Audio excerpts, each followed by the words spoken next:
स्वागत है मेरे इस चैनल में जिसका नाम है रीता ब्लॉग लाइफ। और आज मैं हूँ इतनी खूबसूरत नज़ारे में, तो आप लोग भी सोच रहे हो कि कहाँ जगह है ये है महाराष्ट्र का बहुत ही फेमस बीच गणपतीपुळे, जो कि रत्नागिरी डिस्ट्रिक्ट में आता है।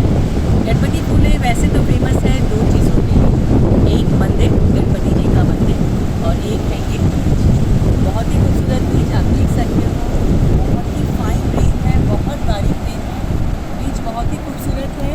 और यहाँ के ट्रिप के लिए हमें कम से कम चाहिए 3 दिन में हम लोग करीब 6-7 पॉइंट कवर कर सकते हैं, जिसमें मेन है फर्स्ट गणपतीपुळे बीच। लोकमान्य गंगाधर तिलक जो हमारे बहुत लोकप्रिय और बहुत ही महान स्वतंत्रता सेनानी थे, उनका जन्म स्थान भी यहीं पे है। रायगढ़ का किला है बहुत खूबसूरत यहाँ देखने के लिए। यहाँ जो गांव है ये सहादरी एरिया है। यहाँ का जो कोंकण गांव है वो लोग पहले कैसे रहते थे उसका म्यूज़ियम है यहाँ पर, और छोटे छोटे चीज़ें हैं। वाटरफॉल बहुत सुंदर है। तो चलिए मैं धीरे धीरे आपको सब कुछ दिखाऊँगी। वीडियो अच्छा लगा तो लाइक शेयर और सब्सक्राइब करना ना भूलिएगा, और इतनी देर वॉच करने के लिए थैंक यू। कोंकण समुद्र तट पर श्री गणेश का विशाल मंदिर स्थापित है और इसका नाम है गणपतीपुळे, जो कि रत्नागिरी डिस्ट्रिक्ट में है। और कहते हैं कि यहाँ गणेश भगवान ने खुद प्रकट हुए थे, इसलिए यहाँ की मूर्ति को स्वयंभू मूर्ति भी कहते हैं। हम लोग चले थे बॉम्बे से बाई रोड, 8 घंटे की जर्नी है, लेकिन हम लोग रुकते हुए आराम से चले जा रहे हैं। काफ़ी बड़ा ग्रुप है हमारा, तो काफ़ी इन्जॉय कर रहे हैं। मानसून टाइम है, तो देखिए कितनी खूबसूरत लग रही है रत्नागिरी की ये जगह, चारों तरफ हरा ही हरा। ये मुंबई से 375 किलोमीटर की दूरी पे है। रत्नागिरी के एक छोटे से गांव में मैंग्रोव और नारियल के पेड़ों की भरमार है। यहाँ पर करीब 400 साल पुराना मंदिर है यह माना जाता है।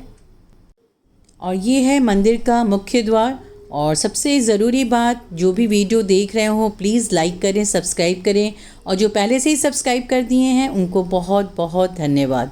तो चलिए आगे बढ़ते हैं मंदिर की तरफ। ये है मंदिर का रास्ता, कुछ दूर हमें पैदल जाना है, लगभग 5-6 मिनट। गणपतीपुळे आने के लिए हवाई अड्डा सबसे नज़दीक का पुणे और मुंबई है, और ट्रेन से आना चाहें तो आप रत्नागिरी स्टेशन आ सकते हैं। बाई कार आना चाहें तो आप कहीं से भी आ सकते हैं, रोड्स बहुत अच्छे हैं। तो चलिए हम लोग एंटर कर गए हैं मंदिर में। जब मंदिर में भीड़ होती है इसके लिए ये रोज़ बनाए गए हैं। और सबसे पहले मूषक जी, और फिर भीतर हम लोग चलेंगे। बहुत बड़ा मोदक भी बनाया गया है जिसको हम लोग प्रणाम करते हुए मंदिर में एंटर कर रहे हैं। मंदिर में एंटर करते ही वहाँ पे होर्डिंग लगा हुआ है कि हम लोग वीडियो नहीं निकाल सकते, तो जहाँ तक हो सकता है मैं वीडियो बनाकर दिखाऊंगी और फिर से मंदिर के बाहर दिखाऊंगी। तो ये आ गया मंदिर, और ये देखिए ऊपर बोर्ड लगा हुआ है, मोबाइल बंद ठेवा, मतलब मोबाइल बंद कर दीजिए। तो मंदिर में आज भीड़ नहीं है, वीकडेज़ है। गणपति महोत्सव के समय यहाँ बहुत भीड़ होती है। धीरे धीरे मंदिर के भीतर, और ये है मंदिर का बाहरी रूप। और ये देखिए बाहर से मंदिर बहुत ही खूबसूरत है। यहाँ स्वयंभू गणेश पश्चिम द्वार देवता के रूप में भी प्रसिद्ध हैं।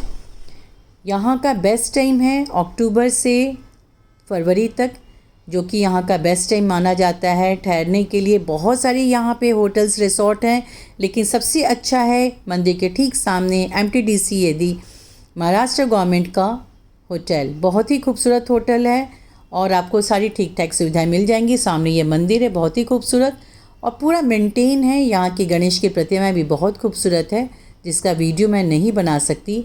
और सामने में देखिए समुद्र है। गणपतीपुळे का बीच भी बहुत खूबसूरत है, बहुत शांत बीच, बहुत खूबसूरत। पानी बहुत साफ़ है, बिल्कुल नीला पानी, और मंदिर के बाहर ही है जयगढ़ पुलिस। गणपतीपुळे मंदिर दर्शन के बाद ही दूसरा खूबसूरत मंदिर है, वो है जिंदल कंपनी के द्वारा बनाया गया विनायक मंदिर।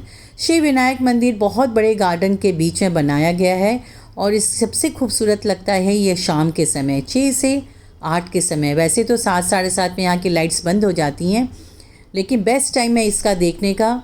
बहुत ही खूबसूरत लाइटिंग के साथ इसका बनाया गया है। गणपति मूर्ति बहुत अच्छी है, और मैंने भी अपना बर्थडे यहीं मनाया केक कटिंग करते हुए। तो हमारा ट्रिप तो बहुत ही अच्छा रहा। बहुत बड़े ग्रुप में हम लोग गए थे, सबने बहुत अच्छे से दर्शन किए, मज़ा किए। तीसरा सबसे अच्छा स्पॉट है यहाँ देखने का प्राचीन कोंकण म्यूज़ियम। बहुत ही खूबसूरती से बनाया गया है कि कोंकण वाले पुराने ज़माने में कैसे अपना जीवन यापन करते थे। तो ये है टिकट काउंटर जो बहुत ही खूबसूरती से बनाया गया है और ये है मेन गेट म्यूज़ियम का। तो हम लोग सबसे पहले टिकट लेंगे। 50 रुपये टिकट एक आदमी का है। जो कैमरा ले जाएंगे वो 50 रुपये एक कैमरा का चार्ज देंगे और गाइड रखने के लिए 50 रुपया। तो चलिए गाइड से सुनते हैं कि क्या है इस म्यूज़ियम में। गाइड ने बहुत ही खूबसूरती से ये बताया है। प्राचीन कोंकण में आपका स्वागत करती हूँ और हमारा गांव दिखाने के लिए मैं आपके साथ आ रही हूँ। यहाँ पर हमने एक नक्षत्र बाग तैयार किया है। हर एक जन्म नक्षत्र के अनुसार एक पेड़ आराध्य पेड़ माना जाता है। इसकी पूजा अर्चा करने से व्यक्ति को धन सौख्य राहत प्राप्त होती है। हर एक जन्म नक्षत्र के अनुसार बाहर हमने बोर्ड लगाया है। ये बोर्ड आप एग्जिट करते समय देख सकते हैं। आपका टिकट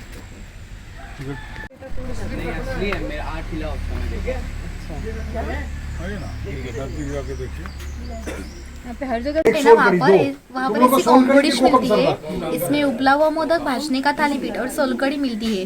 ये 50 रुपीज में डिश है। और कांदा भजी प्लेट है, झुनका भाकर है, दाल खिचड़ी, तवा पुलाव। आपको कुछ खाना है तो हम ऑर्डर लेते हैं। Thank you. और मकान बनाने का काम भी सुतार करता था। ये सावंतवाड़ी का सुतार है। सावंतवाड़ी के लकड़ी के खिलौने संसार में बहुत प्रसिद्ध है। उन्होंने बनाई सुंदर चीजें आपको हमारे हस्तकला बिक्री केंद्र में देखने को मिलेंगी। यहाँ पे दरवेशी दिखाए भालू के खेल करने वाले।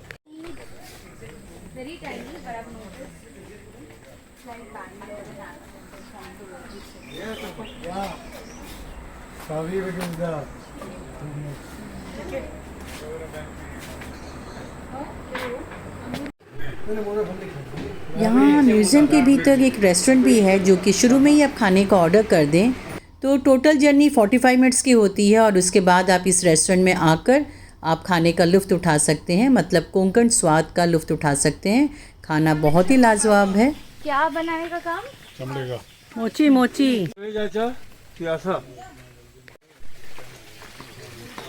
यहाँ पर फिश मार्केट दिखाया है। मिट्टी, लकड़ी और पत्थर के बर्तन रसोई घर में इस्तेमाल करते थे। वो जो चाटनी जैसा दिख रहा है इसे घिरट कहते हैं। चाटनी में अनाज पीसे और घिरट में अनाज के छिलके अलग किए जाते हैं। ये सेवई का लकड़ी का यंत्र, उठाना और प्रेस करना है।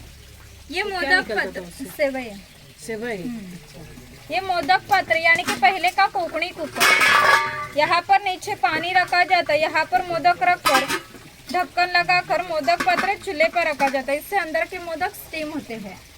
ये पूरण यंत्र, यहाँ दाल डाली जाती है। दौड़ घुमाने से पूरण नीचे गिरता है।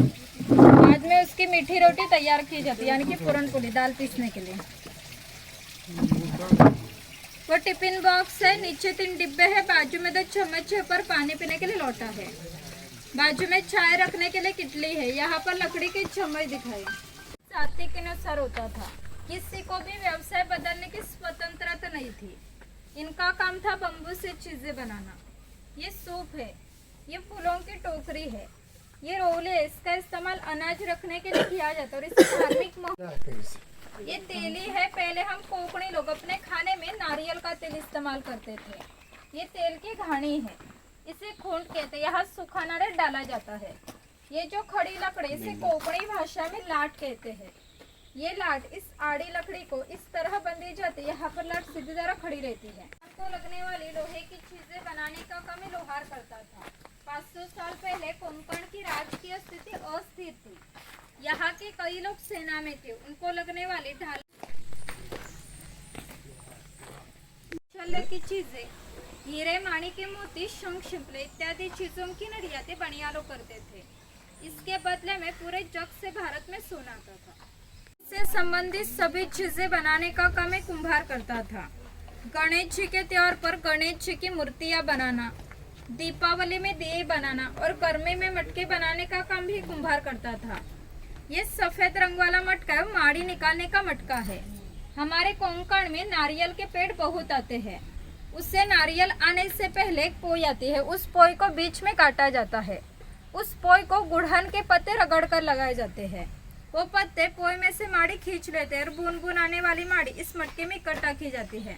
हमारे यहाँ के भंडारी समाज के लोग व्यवसाय करते हैं। हमें पिरसा कहते हैं। ये पहले हमेशा के लिए जलता रखा जाता था, क्योंकि पहले लाइटर या माचिस नहीं थी।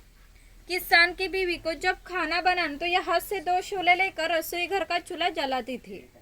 अगर ये बुझ गए तो घर में 2 चकमक के पत्थर रखे जाते थे, वो एक दूसरे पर घिसट कर आँच लगाई जाती थी। ये खोईने, इसका इस्तेमाल मछलियाँ पकड़ने के लिए किया जाता है। पीछे से बेलियों से बांधकर पानी में रखी जाती है। इसके अंदर की रचना इसी की अंदर गई मछली फिर से बाहर नहीं आ सकती। गांव का पहला प्रतिनिधि यानी मुखिया, धार्मिक और राजकीय संदर्भ मुखिया का पहला सम्मान था। गांव में न्यायदान करना, कानून संभालना, टैक्स कलेक्ट करना, ये काम मुखिया करते थे। ये मुखिया की बीवी कोकणी औरतें सुंदर और शूर थी, लेकिन उन्हें स्वतंत्रता नहीं थी। माझघर के दरवाजे के चौखट यही उनके लिए मर्यादा थी। वो मुखिया के 2 बच्चे, वो हमारा परंपरा से चलता यह खेल चौपट खेल रहे। यही खेल महाभारत में धर्मराज और दुर्योधन, इनके बीच द्यूत नाम से खेला गया। मकान की रचना देखिए। मुखिया जिस ऊंचाई पर बैठे उसे ओटी कहते हैं। गांव के मानने वाले लोग ओटी पर बैठते थे, सामने उसे पड़वी कहते। सर्वसामान्य लोग पड़वी पर बैठते थे। मुखिया के यहाँ है भगवान का घर और यहाँ है रसोई घर। मुखिया के पीछे माज घर यानी कि पहले का बेडरूम। छप्पर की रचना देखिए। ऊपर छोटा छप्पर, बीच में गैप, नीचे बड़ा छप्पर। कोंकण में गर्मी बहुत होती है, इसलिए घर की गर्मी इस गैप से बाहर जाती है और बाहर की ठंडी हवा उसकी जगह रहती है। इससे घर का वातावरण हमेशा के लिए ठंडा रहता है। बार्टर सिस्टम थी, यानी कि नाई, सुतार का असर, ये लोग घर घर में जाकर अपनी अपनी सेवा देते थे। इसके बदले में इन्हें पैसे नहीं मिलते थे, लेकिन अनाज मिलता था। इस नाई को गांव के हर एक घर में जाकर एक आदमी के बाल काटने के लिए साल भर के लिए 4 पैली यानी का आज का 8 किलो अनाज मिलता था। इतनी कम भी था कि पहले लोग समाज की सेवा करते थे। इस नाई के बारे में और एक मजे का वर्णन हमारे लोक साहित्य में किया गया है। गांव की हर एक खबर इस नाई को पता चलती है और उससे पता चल रही खबर पूरे गांव को पता चलती है। जैसा आप आए खबर इस नाई को पता चले, उसी तरह पूरे गांव को पता चलेगी। हमारा पूरा गांव आपके स्वागत के लिए उत्सुक है। रिवाज के अनुसार पहले मुखिया के घर जाएंगे, बाद में पूरा गांव देखेंगे। कोली समाज है। कोली समाज के लोग समुंदर के इतने पास रहते कि समुंदर के भरती का पानी उनके मकान को लग कर जाता है। इतनी छोटी सी नौका लेकर कोली लोग 8 या 10 घंटे गहरे समुद्र मछलियाँ पकड़ते हैं और सुबह वापस लौट आते हैं। लक्ष्य में दिखाए पोतराज लोग होते जो खुद को चाबुक से मारते हुए यहाँ पे दिखाए हैं।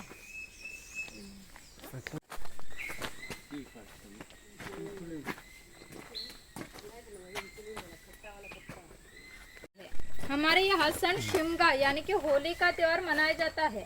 तब गांव की सुविधा के लिए इसे मन्नतें मांगी जाती है। यहाँ पर वीरगल है, वीर प्राप्ति लोगों का प्रतीक चिन्ह।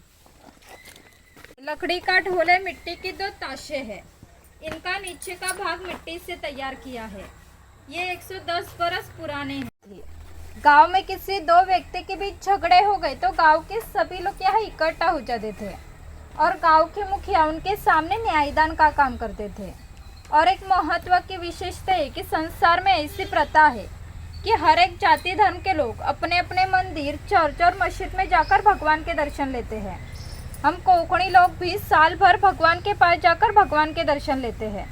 लेकिन हमारे यहाँ सन शिमगा यानी कि होली का त्यौहार मनाया जाता है। तब इस देवी को इस पालखी में बिठाकर गांव के हर एक घर में लेके जाते हैं। यानी कि कोंकणी लोग और भगवान, इनका नाता इतना नज़दीक होता है कि हमारा एक दूसरे के पास आना जाना होता है। इस देवी का नाम वाघजाई है। यह नाम हमने जानबूझ कर रखा है क्योंकि जिस जंगल में वाघ पाए जाते वो जंगल समृद्ध माना जाता है। 500 साल पहला कोंकण का जंगल भी इतना ही समृद्ध था। उससे हमारे भावविश्व में भगवान का स्थान है। हम कोंकणी लोग वड, पीपल, साप इनकी पूजा करते, यानी कि हम निसर्ग पूजक कहलाते हैं। इसलिए हमारी इस देवी का नाम भी प्रकृति के संबंधित वाघ जैसा रखा गया है।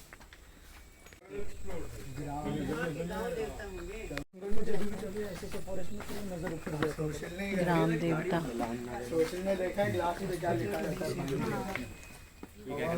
चलो।